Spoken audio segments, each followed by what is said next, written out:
So here's how to use the object capture on the iPhone. Let me explain it to you. If this is your first time here on this channel, subscribe so you obviously don't miss anything important. But of course you have the camera, which you can use to capture objects as regular photos, right? But a lot of people are interested in capturing like 3D models of individual objects, and that can be done. It also depends on the model of iPhone that you are using, because you need to have an iPhone which has the LiDAR sensor.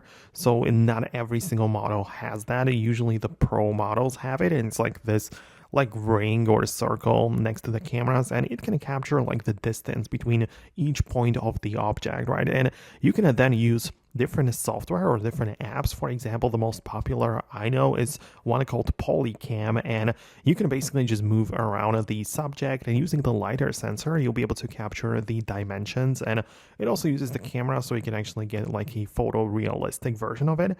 And this just lets you create like a 3D image of an object.